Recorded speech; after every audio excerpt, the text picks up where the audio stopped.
Bonjour, bienvenue dans ce didacticiel qui va traiter de l'enregistrement des pompes dans Mechaflux Pro 3D.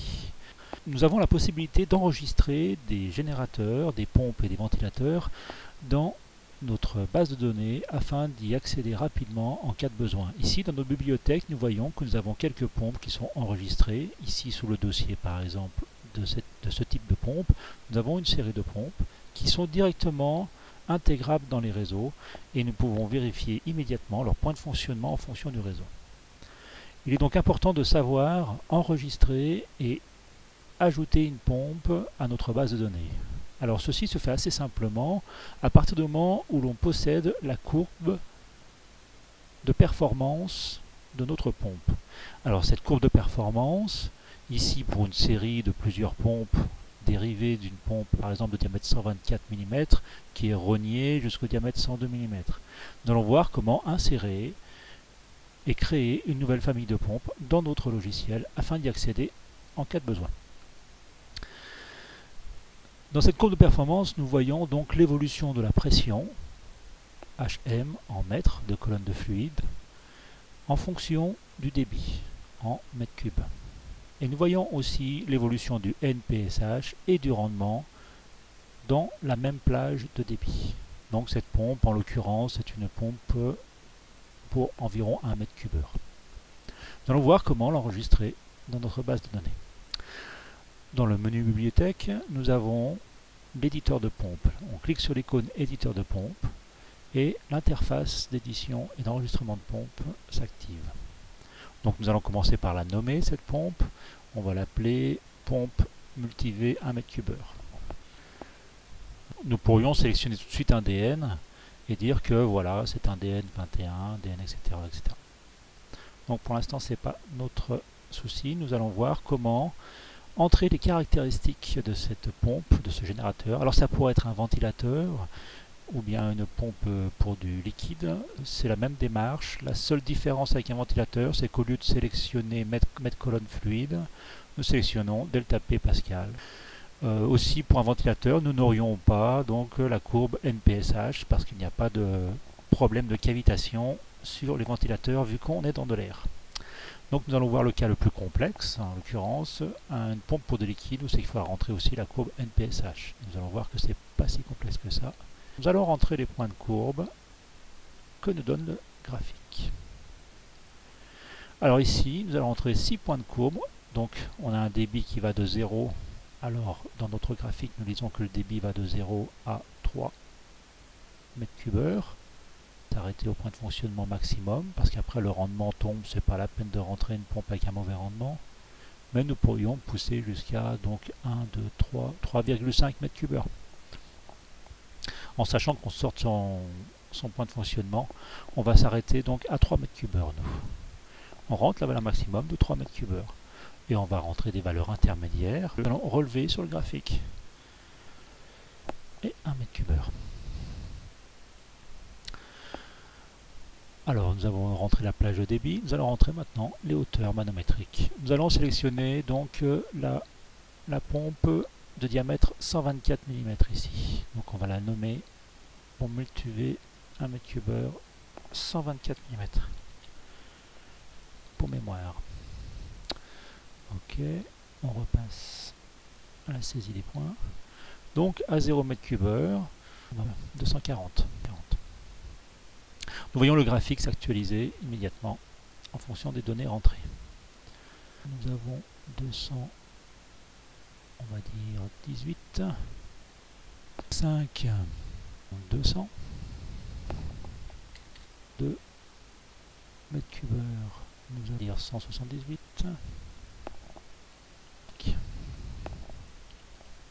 et pour 3 mètres cubeurs, 105 environ.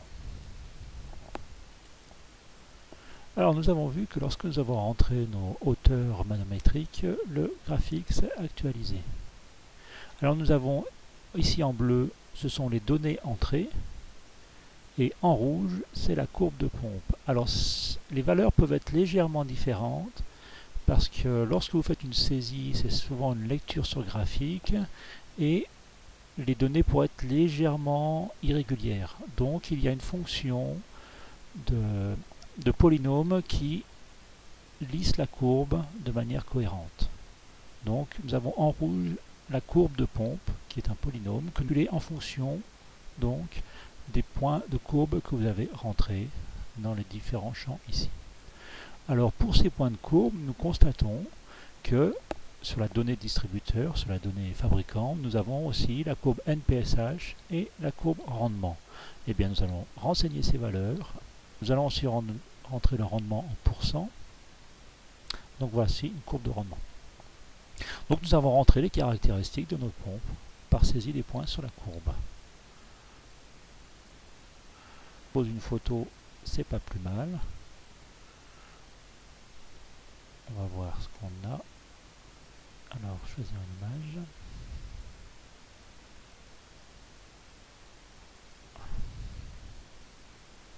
Nous avons donc rentré notre photo. Nous pourrions rentrer le site web du fabricant. Ici, on va laisser Mekiaflux. Et d'autres informations qui nous semblent importantes de garder en mémoire lorsque nous utilisons ce type de pompe. Alors, nous aurions pu créer un générateur couplé. Si par exemple nous voulons mettre deux pompes soit en parallèle soit en série, nous avons un système de création de pompes équivalentes pour créer une nouvelle pompe que nous pourrions enregistrer dans notre base de données qui correspondrait à un couplage de plusieurs pompes, soit en série, soit en parallèle. Nous allons enregistrer notre générateur et nous voyons que la pompe a été enregistrée dans notre bibliothèque. Nous vérifions ici que voilà, notre pompe MultiV1 a été enregistrée. Créer un petit dossier de cette famille de pompes. Créer un sous-dossier. On va l'appeler famille MultiV. MultiV. Ok. Donc dans nos pompes, on a la famille MultiV. On va mettre cette première pompe qu'on a créée. Voilà. Et nous allons dériver cette pompe en famille de pompes. Donc on édite la pompe. Alors nous allons éditer notre pompe.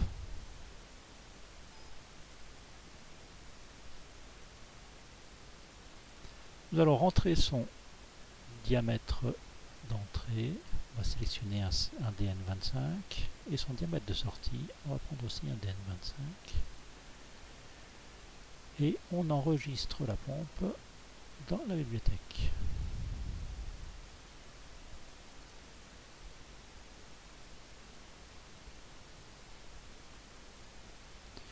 Nous allons faire rentrer cette pompe dans son dossier MultiV.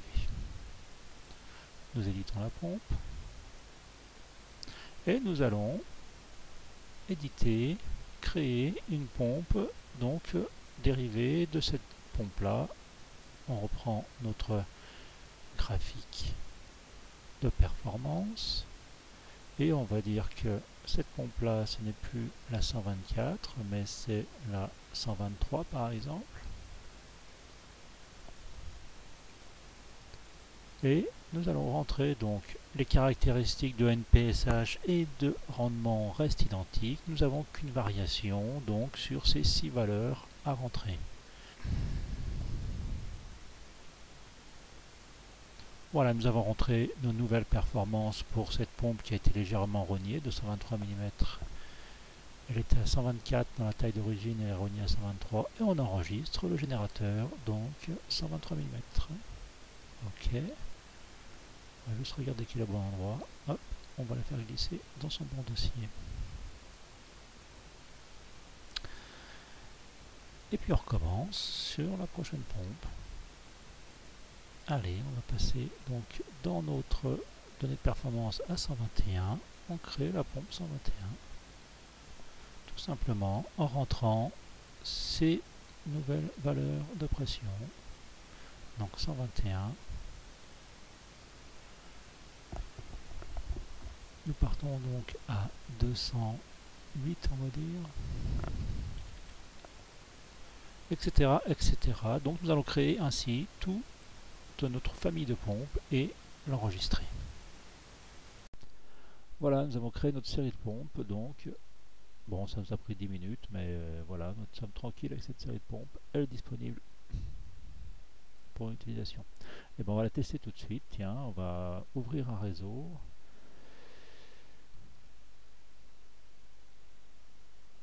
Et l'insérer dedans. Voilà, un petit réseau avec une petite boucle. Bon, il a déjà une pompe. On va enlever la pompe qui est sur place. On peut sélectionner un élément et appuyer sur la touche supprimer pour enlever un élément.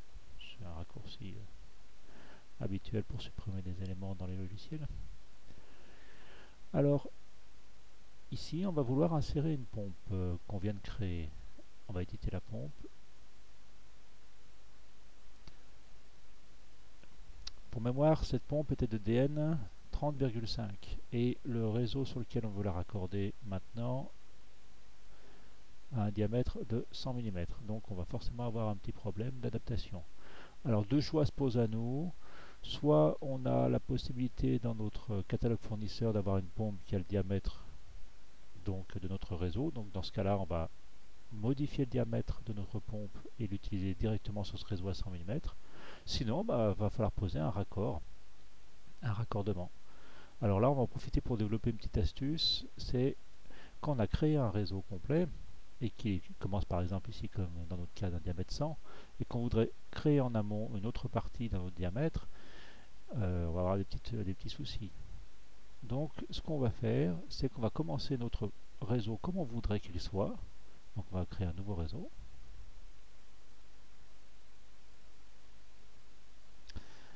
Nous, on veut que ce réseau soit avec un diamètre donc de DN25 30,5 mm.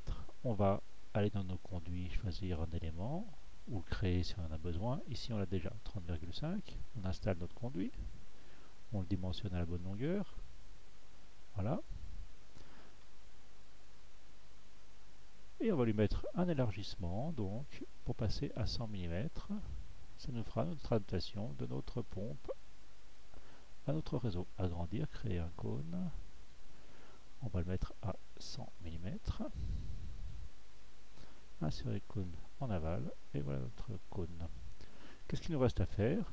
Et bien d'insérer notre réseau qui était de 100 mm en aval de ce système. Donc on a pour ça inséré un réseau en aval. On va sélectionner notre premier réseau et il va venir se mettre sur notre réseau. On a commencé ici.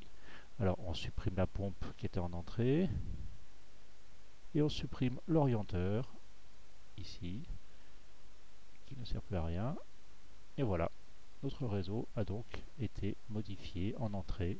Nous pouvons y faire glisser notre pompe multi-V directement. Alors on n'avait pas sélectionné d'objet où insérer la pompe, donc on nous propose de le mettre automatiquement en début de réseau, ce qui semble logique. Voici notre pompe multi-V qui a été insérée en amont. Et bien alors on va la tester et on envoie la recherche du point de fonctionnement avec cette pompe. On nous donne le débit, etc. et tous les paramètres du réseau qui peuvent nous intéresser. Donc on clique sur les objets comme d'habitude pour avoir les paramètres détaillés.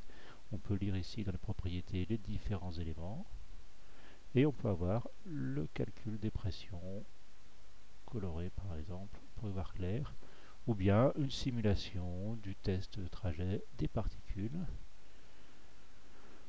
On va accélérer un petit peu pour y voir plus clair dans notre réseau.